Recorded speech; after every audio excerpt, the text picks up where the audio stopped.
Mire, dice el poema titulado Árbol en Flor, escrito por Yi Sang. En un campo abierto, un árbol floreciente se yergue sin otro igual cerca.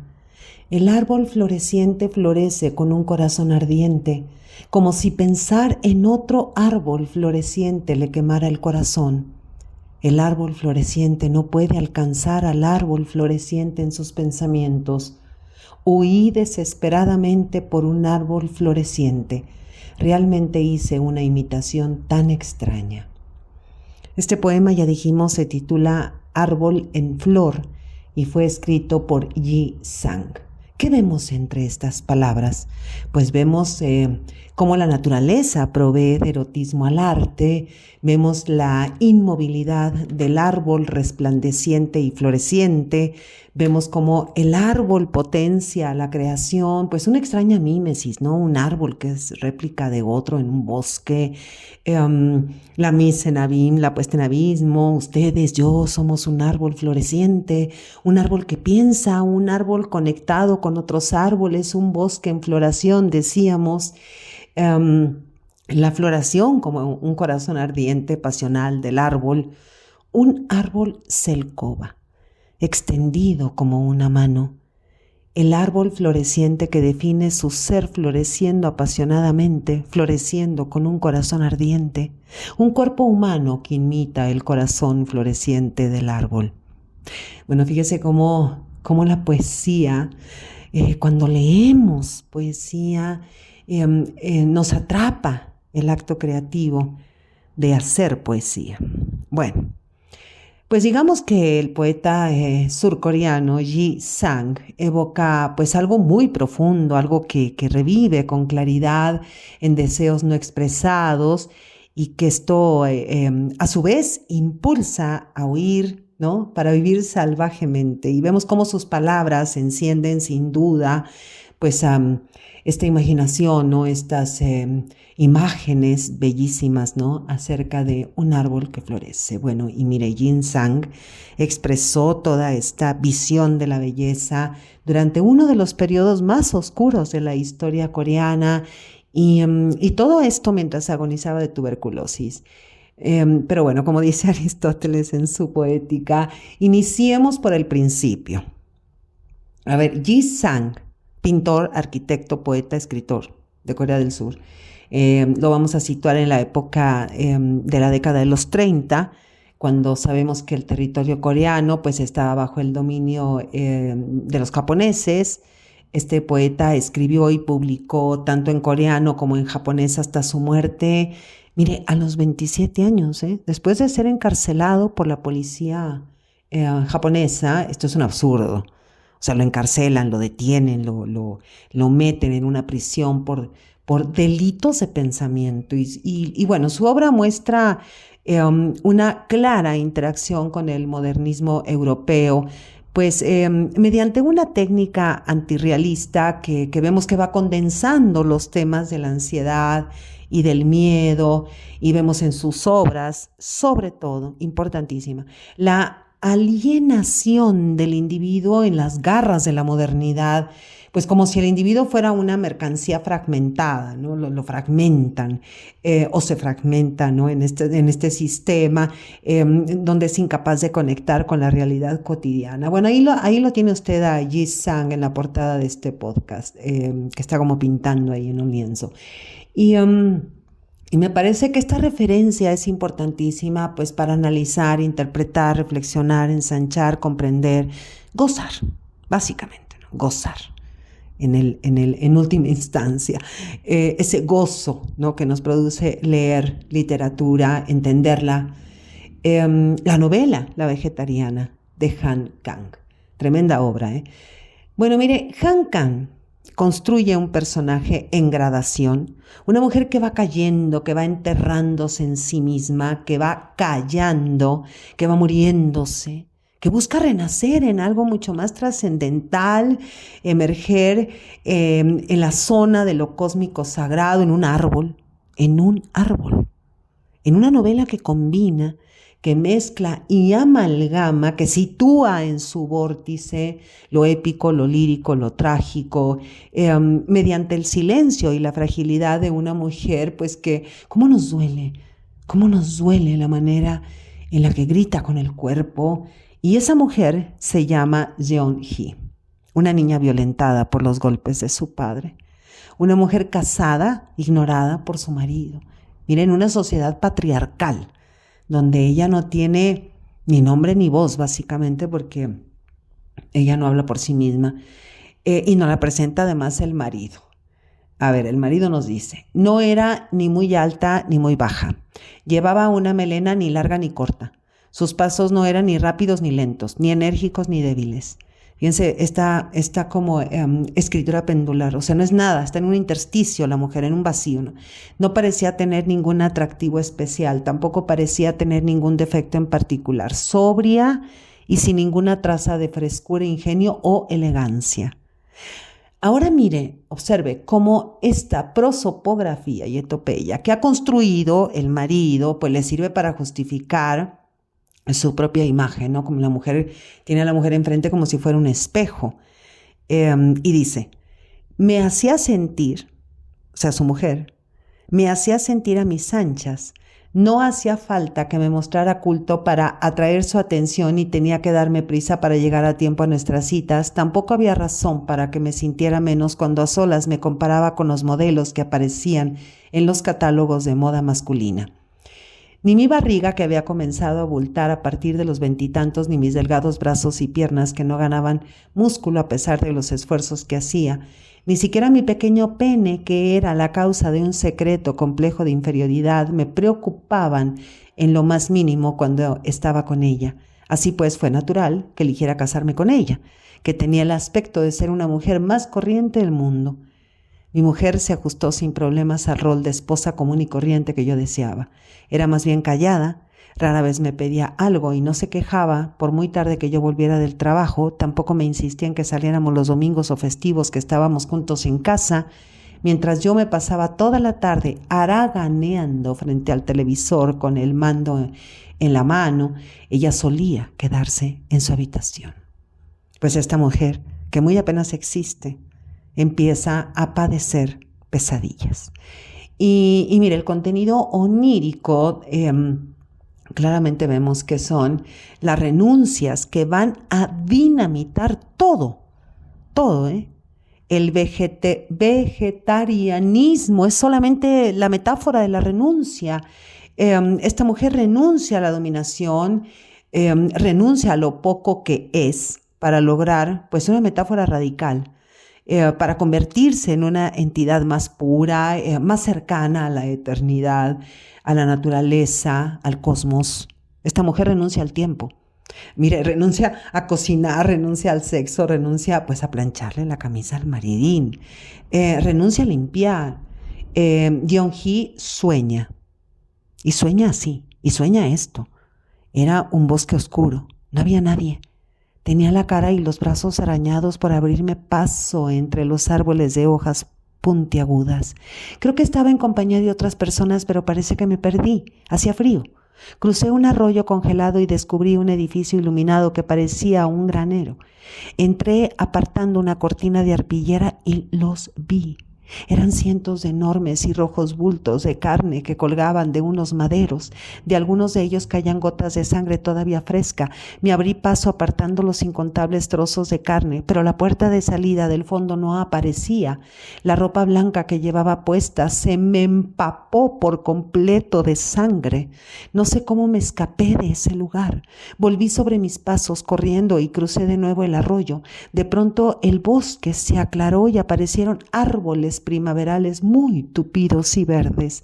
El sitio estaba atestado de niños y olía a cosas ricas, varias familias que estaban de picnic.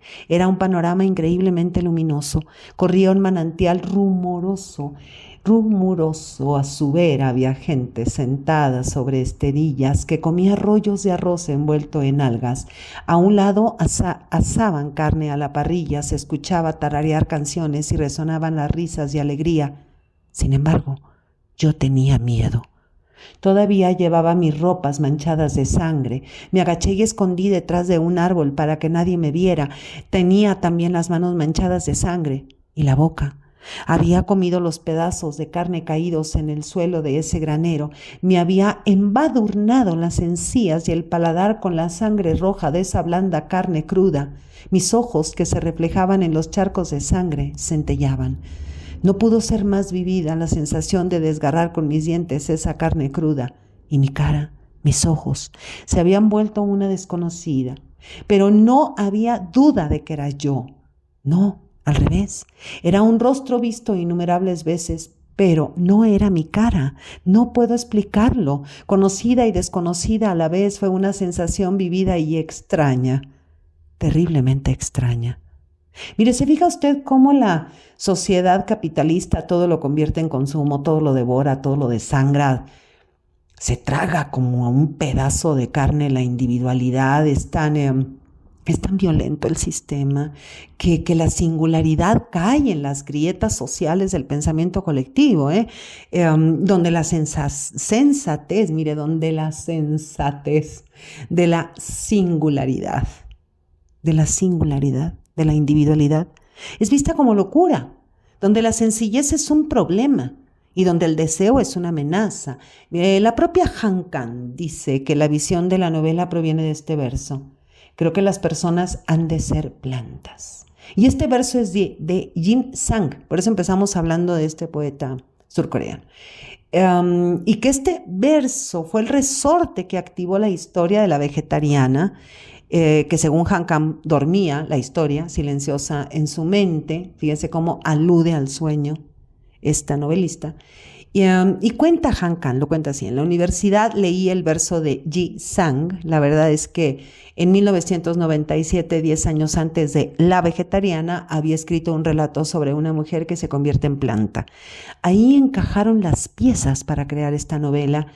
Y el verso de Ji Sang, creo que las personas han de ser plantas, pues claramente se refiere a su enfermedad pulmonar, porque hay como una especie de ramaje interno que sostiene la respiración. Lo sabemos, ¿no? Esto se imaginativamente, ¿no? Árboles pulmonares, estos dos árboles conectados, uno imita al otro, ¿no? Y viceversa, que sostienen la vida. Y bueno, ya hemos dicho, ¿no? Ji Sang, el poeta clave del modernismo surcoreano, pues nace en Seúl en 1910, muere en Tokio en 1937. Esto solamente un poco para situarnos. El poeta que padecía tuberculosis y mucho de lo poco que de él encontramos en la red, o en 2 libros traducidos en español, hacen resonancia en La vegetariana. Un cuerpo dolido, una familia en crisis, y los síntomas de un cuerpo devastado y de un mundo moribundo como si fueran uno solo. Y vemos cómo la patria de Jin Sang, que está ocupada por el imperio japonés, pues corresponde o parece o bien corresponde al cuerpo de Jeong-hee, invadido por la violencia del padre, la indiferencia del marido, la lujuria del cuñado, los médicos, los psiquiatras, como si el imperialismo de los otros la descarnara hasta dejarla en los huesos. Ese tremendo, ¿no? Canibalismo del patriarcado y del capitalismo, y como si ese canibalismo fuera la proteína, además, ¿no?, del progreso. Y vemos cómo, ¿no?, así como los pueblos son brutalmente subyugados y vigilados en una realidad o en un acto de colonización, ¿no?, pues así el patriarcado, así en el cuerpo y la mente de Jeong-hee. Ella misma entra en una especie de cuarentena, de renuncia, decíamos, mientras el imperio violento del padre, la indiferencia del marido, no intentan subyugarla. Fíjese, en la historia de una calle fuera de una calle, de Ji Sang, poeta surcoreano, este poeta cuenta la historia de las vidas que fueron aisladas, ignoradas, ocultadas de la superficie de una sociedad enferma. Ahí revela la realidad oculta, ¿no?, que se va resquebrajando, ¿no?, y que además está como metaforizada también en ese resquebrajamiento del lenguaje, ¿no?, una sociedad que va como enmudeciendo, y que a través de esas grietas pues presenciamos la violencia del hogar y del Estado, pero en conjunción. Esto es terrible. Escribe Ji Sang así, fíjese. El fuego del brasero se apaga. Congelada dentro de lo que apenas es una habitación, pierdo la cabeza. Las mareas deben estar subiendo y bajando en un océano lejano. De repente, mi madre brota del suelo finamente labrado de la habitación, toma el brasero de mi herida y se lo lleva a la cocina. Afuera había un tumulto, creo, pero un árbol crece en mí. Mire cómo Han Kang va tomando, ¿no?, las imágenes de Ji Sang para crear una novela extraordinaria. Y bueno, sigo leyendo algunos versos del enorme poeta surcoreano. Dice: el aire de mediodía me destroza los pulmones, el hollín se instala, me quejo de mi dolor toda la noche va y viene sin fin, amanece cuando ya no recuerdo qué ha estado pasando. Ahora leemos en La Vegetariana: mi mujer no tenía un carácter muy inquieto. Cuando yo volvía tarde a casa, la mayoría de las veces ya estaba dormida. No era que se quedara leyendo un libro. Tampoco era posible que trabajara todos los días pasando los textos de diálogo a los globos de las historietas. Se metía en la cama pasada las 5 de la madrugada y después de dormir o dormitar apenas una hora, se despertaba con un breve quejido. Se sentaba a la mesa del desayuno con el pelo enredado, la piel áspera y los ojos inyectados en sangre, pero no comía un solo bocado. Lo que más me inquietaba era que ya no quería tener sexo. Esto es lo que le inquieta mucho al marido, que la mujer ya no quiere sexo, que ha renunciado al deseo sexual. Ahora, dice el poeta Ji Sang: el clamor me destroza el cuerpo. Todos dicen que soy un niño, pero tengo cara de viejo. Como cuenta un ábaco, como una cuenta de ábaco castigada por salirse de su línea, apenas me aferro a mi puente y miro hacia abajo. Ahora, dice la novelista Han Kang: ¿será que Jeon-hee, más bien se pregunta, ¿será que Jeon-hee desea volver a ser niña? Hace tiempo que dejó de menstruar y con su peso actual de 30 kilogramos apenas queda algo de sus pechos, desaparecidas todas las características sexuales de una adulta. Jeon-hee está acostada en la cama con el aspecto de una niña extraña. Y mire, podríamos seguir y seguir construyendo puentes, hilos entre obras, entre palabras y versos que dialogan entre el poeta, pintor tuberculoso Ji Sang, encarcelado, y la novelista surcoreana también, al igual que el poeta Han Kang, ¿no? Entonces, a la historia de Jeon-hee nos acercamos por medio de las experiencias de su marido, su cuñado y de su hermana. El primer relato, vamos a llamarle presentación del conflicto, pero en la obra está titulado La Vegetariana. Y este primer relato está centrado en el matrimonio dominante y la familia violenta de la protagonista. La segunda parte la podríamos nombrar Pérdida de la realidad, pero que en la novela está titulado La mancha mongólica. Y aquí nos aproximamos a la manipulación sexual del cuñado de Jeon-hee, violentísimo, Bueno, la tercera y última parte, que también podríamos llamar las metamorfosis o la metamorfosis en singular, y que dentro de la novela está titulado Los árboles en llamas, donde se muestra la violencia de los otros sobre el cuerpo de Jeon-hee. Bueno, como sabemos, se trata de una obra donde las ramas de un árbol, ¿no?, que podrían ser como las ramas de la rebeldía, luchan por no doblegarse ante las raíces de la violencia, y pues desde esta perspectiva Jeon-hee se convierte o se transforma en una mujer que rompe los patrones del sistema con estas tres metamorfosis, donde el cuerpo es símbolo, un cuerpo vulnerable, y al mismo tiempo símbolo de arma y escudo, porque el cuerpo de la mujer en las sociedades capitalistas y patriarcales, mire que es carne de cañón. En primer lugar, el símbolo de negarse a comer carne es el símbolo de negarse a todo, negarse a que su cuerpo sea colonizado, bueno, y comer carne en una sociedad que además come carne de perro, ¿no? Entonces, esto significa negarse a todo lo que esa sociedad significa y simboliza y toda su violencia. Porque ella se niega a que su cuerpo sea colonizado, ¿no? Y esto bien puede relacionarse con el preferiría no hacerlo de la obra de Melville, de Herman Melville, Bartleby, el escribiente, negarse a que su cuerpo sea una vía de servidumbre. Bueno, en segundo lugar, John Hee acepta convertirse en flor de fuego, ¿no? Le pintan todo el cuerpo, toda esta situación muy erótica, pero no para brindar placeres sexuales al hombre, es decir, a su cuñado, sino para mirarse a sí misma, mirar su potencial erótico, el potencial erótico de su cuerpo mismo, un potencial natural, primigenio, simbolizado por la mancha mongólica, este cuerpo que ha nacido libre y natural y que es mancillado terriblemente, con una violencia espantosa por la lujuria y la locura también, ¿no? Está loco este hombre de su cuñado. Esta segunda parte, decíamos, es violentísima, ¿no? Y nos hace recordar, en cierto sentido, el cuento de Marguerite Yourcenar, titulado ¿Cómo se salvó Guan Fo? Mire, aquí le comparto un fragmento de este maravilloso cuento, ¿Cómo se salvó Guan Fo?, de Marguerite Yourcenar. Dice: Ling mandó posar a su mujer bajo el ciruelo del jardín. Después Guan Fo la pintó vestida de hada entre las nubes de poniente y la joven lloró, pues aquello era un presagio de muerte. Desde que Ling prefería los retratos que le hacía Guan Fo a ella misma, su rostro se marchitaba como la flor que lucha con el viento o con las lluvias de verano. Una mañana la encontraron colgada de las ramas del ciruelo rosa.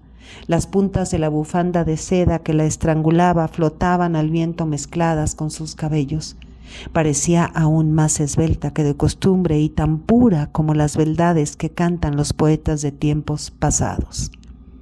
Hermosísimo, ¿verdad?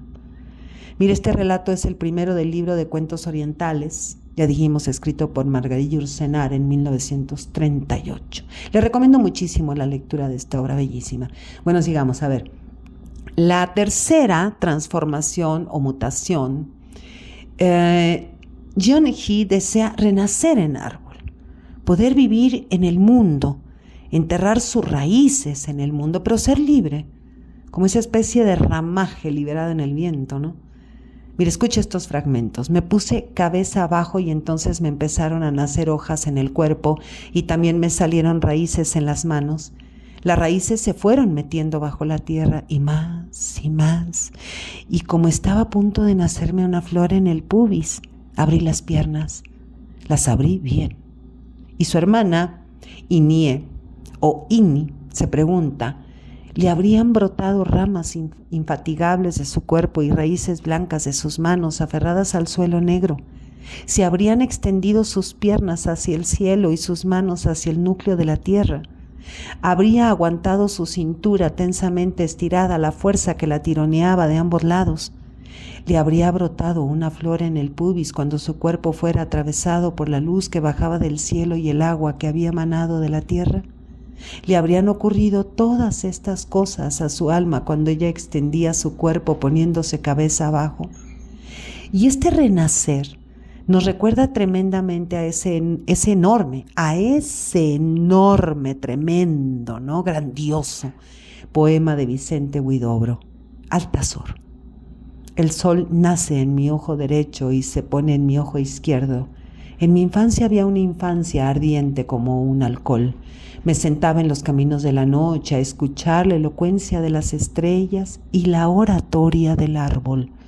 Ahora la indiferencia nieva en la tarde de mi alma, rómpase en espigas las estrellas, pártase la luna en mil espejos, vuelva el árbol al nido de su almendra. Solo quiero saber por qué, por qué, por qué.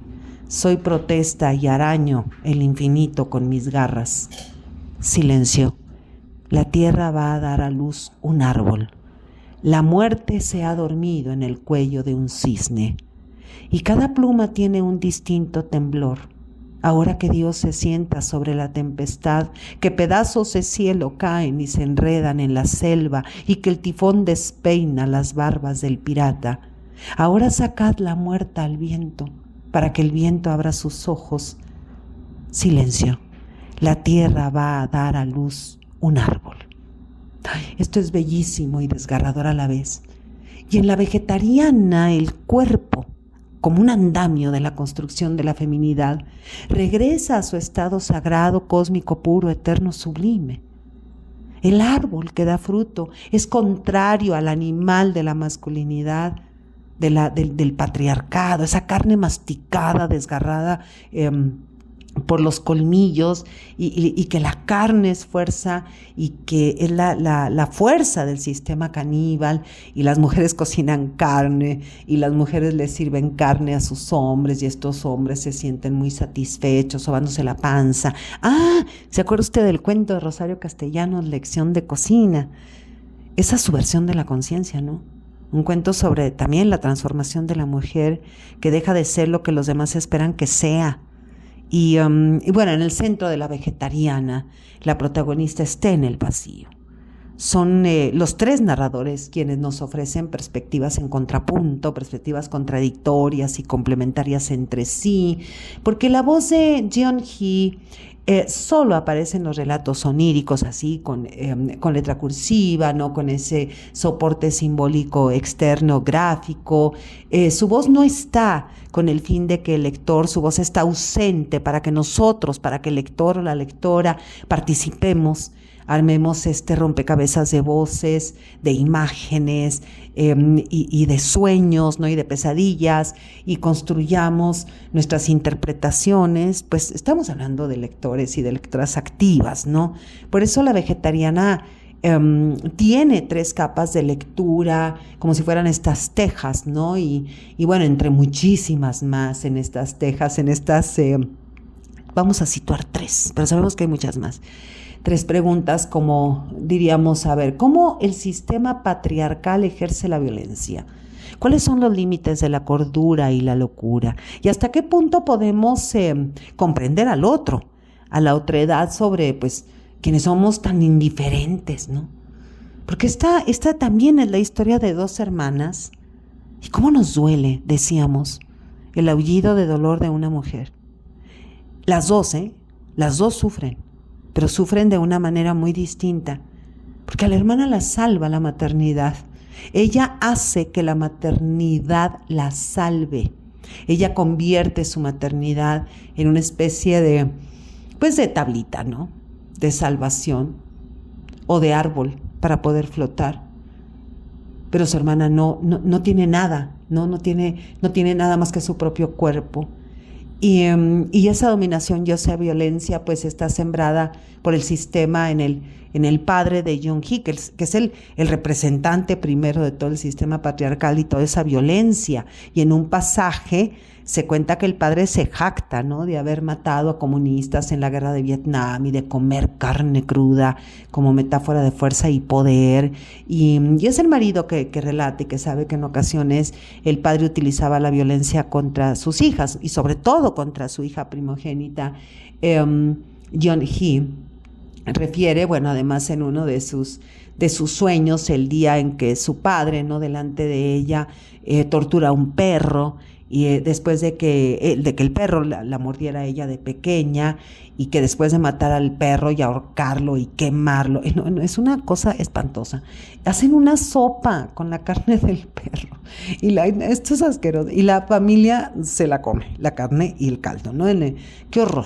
Bueno, luego Jeon-hee es golpeada por el padre, decíamos, y enseguida este orangután, que es el padre, pues a la fuerza le introduce un trozo de carne en la boca a Jeon-hee.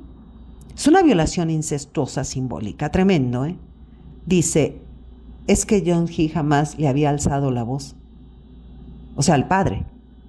Dice el marido. Y aquí, con esa violación simbólica del padre, se rompe el último hilo. El intento de suicidio. El hambre feroz y vampiresco del sistema patriarcal de Drácula y de hombre lobo, simbolizado y representado por el cuñado.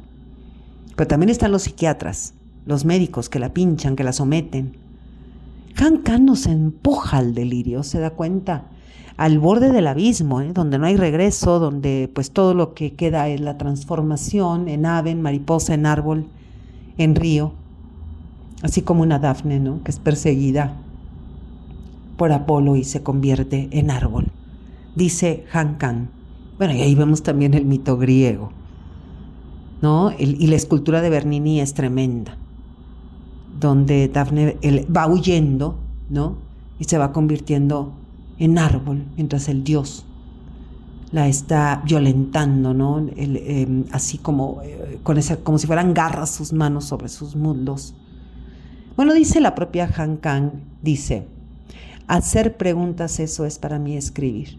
No escribo respuestas, simplemente me afano por responder preguntas, trato de permanecer mucho tiempo dentro de ellas, de rodillas, arrastrándome otras veces.